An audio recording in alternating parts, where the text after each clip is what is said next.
Welcome to the Way of the Empath. And the subject today I'm going to touch on is the empath and the waning moon. Now, why it's so important to communicate about this is because every one of us is an empath inside, and every one of us can choose to work with the moon cycles in order to become more empathic and to become more emotionally intelligent. Now, why is emotional intelligence so important, I would ask? Well, one thing is emotional intelligence is intuition. Intuition is being able to know about something before it happens.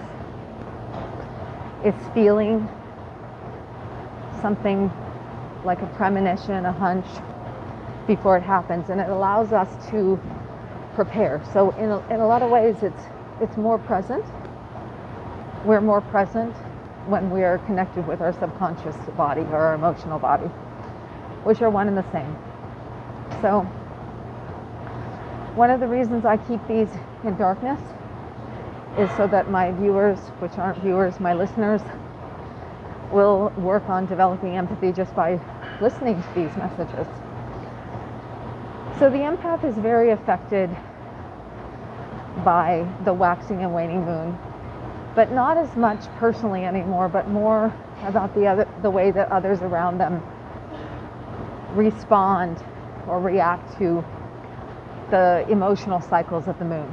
So, quick recap, the moon rules over all biological water, basically bodies of water, rules over all of life because water is the essence of life.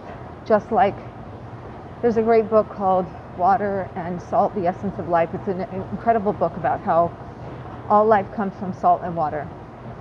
The ocean is salt and water, and all life came from the seas. So when we look at emotions, we're looking at the energy in motion in the water element of our body. So the water element is more present in the sense that when we're present to our emotions, we're more present to something that's going to happen before it happens on the 3D level. Like before there's a premonition, there's an intuition, an insight that happens prior to something coming at us in the physical, the third dimensional realm. And this is very important because it helps us to respond rather than react. It helps us to gain over time emotional intelligence. Now think of the water element again in the sense that no matter what happens in life, water is still pure. No matter what dirt is in the water, water is still pure. It's water, and the dirt is the dirt. So water in itself is always pure. It's always clear. The muddiness in the water is not the water. But people respond to the muddiness in the water. They project that the water is dirty because the mud's in the water, but that's not actually true. The truth is that water is always pure. And the mud is the mud. That's the earth element. So, having differentiated that, the moon cycles are not so much of a negative thing for the empath because the empath is very much in touch with those cycles. It's the way that others who are not emotionally intelligent respond, or let's say react actually to those. Now, let me give you an example of what the moon cycle is. So, the moon cycle is where you have, let's start with the new moon. So the new moon is the dark moon. This is when the sun and the moon are conjunct. That means they're joined. It means that they're hidden behind each other. No one can see the darkness of the moon because the moon is conjoined with the sun. It's happening, it's like a moonless night on new moons. You don't see anything. You only see this tiny sliver of the waning balsamic moon or the waxing gibbous moon. Actually, sorry, I think the first stage is not gibbous, but when the moon is just, we call it in Vedic, in yogic science, we call it the Shiva moon. When the soul is at its purest, it's when the very first sliver of the waxing moon, not the waning moon, but the waxing moon happens. So you have the dark moon, and then you have 2 weeks where the yang, the masculine, the forward movement, the positive energy starts to increase, and that's emotionally. So our emotions from the new moon onward are increasing in positivity.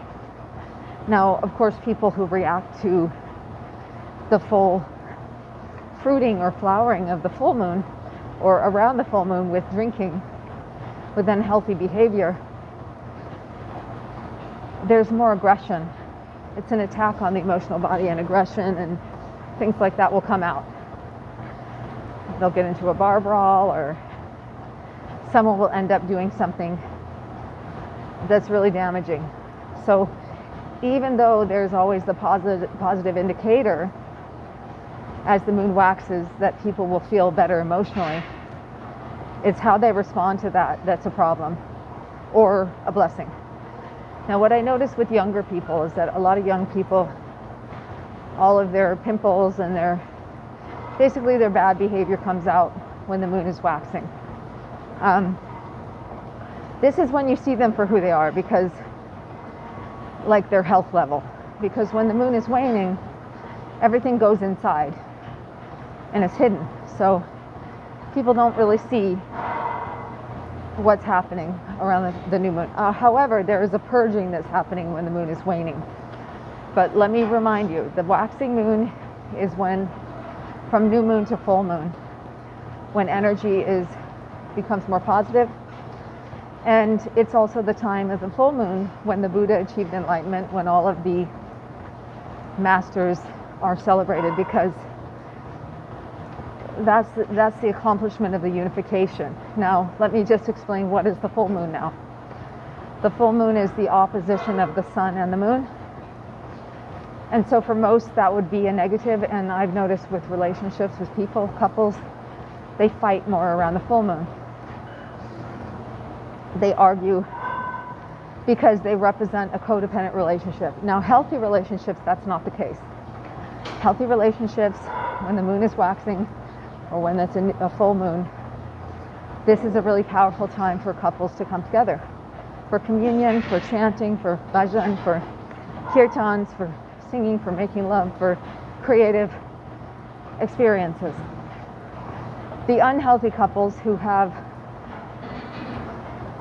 in themselves an imbalance between the light and the dark, the right and the left, the two hemispheres of the brain, the Pingala either the masculine, feminine, will argue with each other. Now, that's the ultimate the conjunction, new moon, the opposition, the full moon.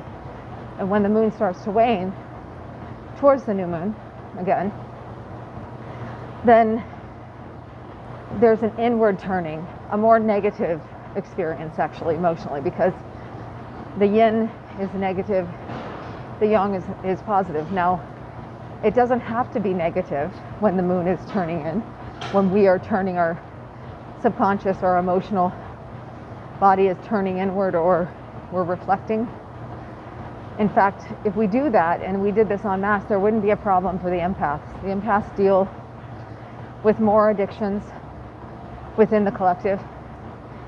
They are being forced to, because people will attack them or cause them harm or do nasty things to them. But that's the waning moon and the way people react to it, especially men, because men are usually not in touch with their emotional body.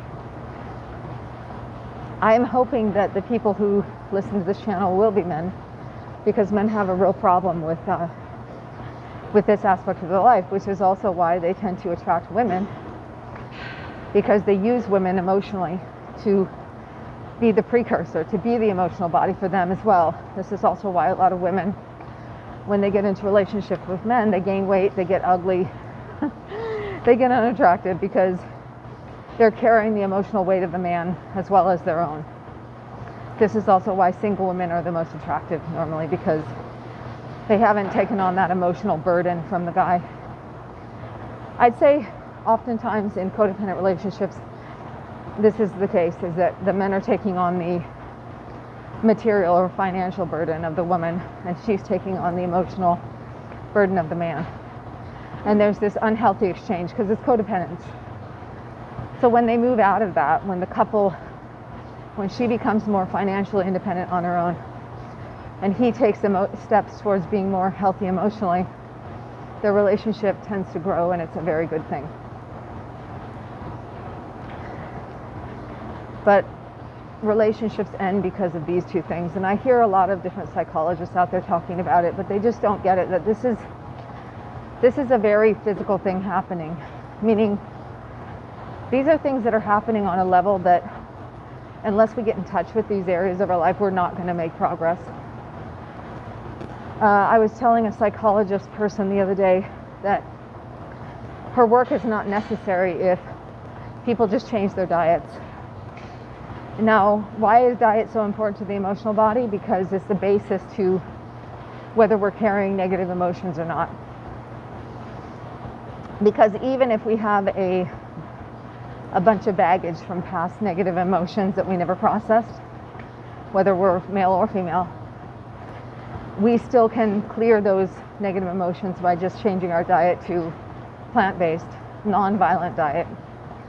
Because the violence that was inflicted on animals, if they're eating animal products, is the violence that comes into the body because it's consumed. So it's violence, it's inflammation, it's disease. So when a man removes that, I say men in particular because men tend to have the biggest emotional negative situation on their hands. But if either sex does that, and I'd say both have to in a relationship, because you're going to have division. The reason there's conflict ever is because there's an imbalance in the relationship. And when there's constant conflict, or a lot of it, eventually it ends. That's a sign of the ending of a relationship, is when the two people are in conflict a lot of the time. So it might start out great for a lot of people. Oh, peace and happiness, so wonderful. It might get sort of balanced in the middle where she's carrying some of he's carrying some of hers, and then in the end it's bad. But that's for carnists. That's for people who eat animal products, because they're already in a place of delusion. They don't have a healthy emotional body. Now, what a healthy relationship would look like during the new moon, waxing moon, waning moon is this. New moon, they would both plant new seeds, maybe even in their gardens. But plant new ideas, what they want to accomplish for the next month. They're both very attentive of each other because they're living in the 2.5 every day change of the energy. They're living in the emotional body, which is more present than just the consciousness of the day cycle of the sun. They're acknowledging the sun, they're acknowledging the seasons and the cycles of the sun, but they're more in touch with the emotional body because they're more present. And by doing so, they're able to attend to little things in the relationship that could later on cause major problems. Attending to when one of them is feeling not great, or some kind of a problem with eating, or a problem with around the household, or a problem with work, or a problem with a friend or a relative, but the more important thing is that that couple is focusing deeply with each other. And more important than that is focusing deeply with oneself. Because without the connection that's strong and healthy within ourselves, we're unable to engage with another person in a healthy way because we don't have any framework for that. This is another reason why couples don't do very well, is they live together too early. They maybe sleep in the same room together, which is also a no-no. Because there's just too much that's happening at night. What's the point to sleeping? It's to heal the body. It's to heal the body. So if you're on occasion sleeping in each other's room together, great, but not on a regular basis. That's very, very bad. It's going to cause a lot of trouble for the emotional body. And that's what causes people to get so entangled as well.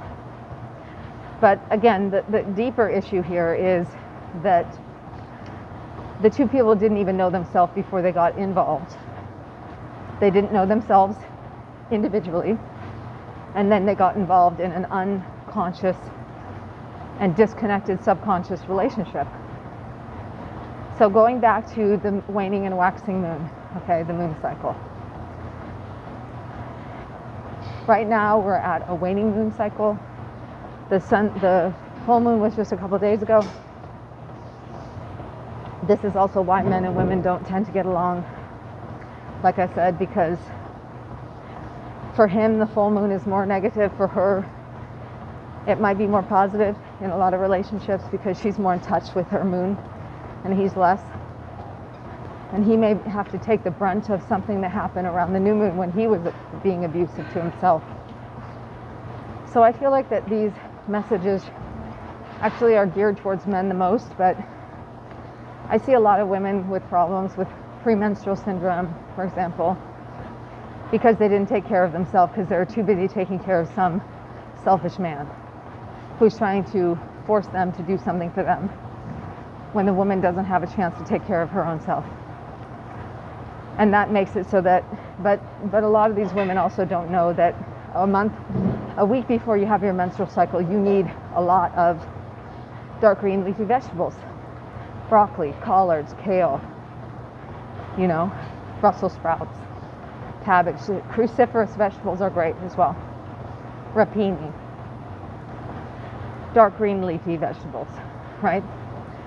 For the iron and all the minerals that they're losing because that stuff is going from their brain, and then healthy fat but that stuff is going from their brain to their womb to create a nest for the baby, for a possible baby.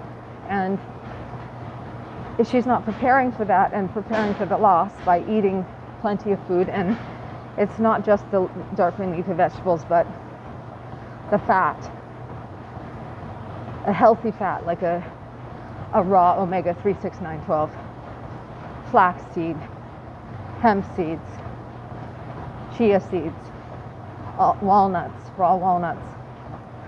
Make a pate with like a walnuts and make it like a seaweed flavor with seaweed, because then you'll get a lot of minerals, and then you wrap up that in a collard with some nice sauce and you're good. Maybe some bell peppers and red onions and some sprouts and you're happy. So I know that seems like I'm branching off a bit, but I just want to be clear with you all that, well, first of all, I'm new at YouTube, so I'll eventually get this boundary stuff down about what I'm talking about. But the whole entirety of emotional intelligence has to do with the fact that we are all empaths. Ultimately, every single one of us has an empath within us. And